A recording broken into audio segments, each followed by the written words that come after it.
So sa viewers natin idol, kung pwede ba itong maximizer sa single amplifier, so pwede siya idol ano. Kahit ganito magiging setup natin dito, mayroon tayong mixer, maximizer at saka single amplifier, mas okay siya idol. Pwede natin siya pampalit sa ating equalizer dito. Pwede naman natin sasamahan ng equalizer, mas okay din siya no. Pero pag ganito idol, halimbawa, ang maging connection lang nito, ganito lang, halos pareho lang din sa connection ng ating equalizer dito. So ang kanyang output dito, mayroon siyang XLR at saka TS din. Tapos ang input niya, mayroon din siyang XLR at saka TS din. Ito naman yung ating equalizer, ito. So halos pareho lang din ang kanyang output at saka input dito. Ayan oh, same lang din ano, walang pinagkaiba. Ayan.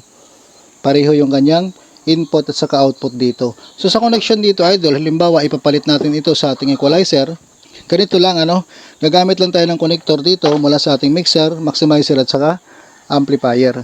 So itong connector natin, dual mono TS to dual XLR male. Output dito sa ating output ng ating mixer, tapos input lang ito sa ating channel 1 at saka channel 2 or channel B, channel A ng ating maximizer dito.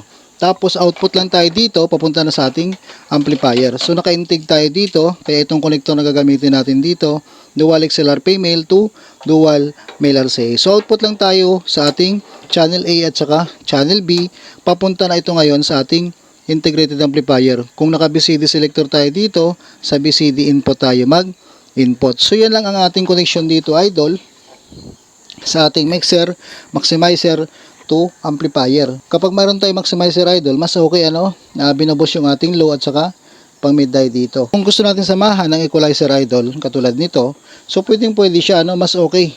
Ito, yung ating equalizer dito, 215 ng ating equalizer.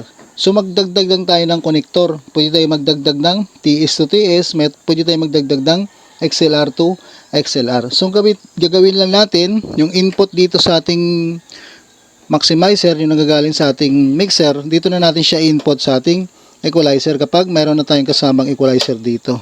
Ayan. Input lang channel 1 at saka channel 2. So sa output ng ating maximizer, same na tayo dyan.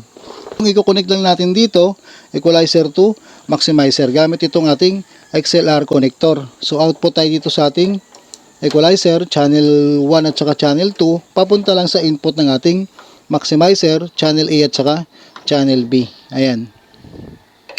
So kahit single amplifier idol, okay na to yung ating magiging connection na to.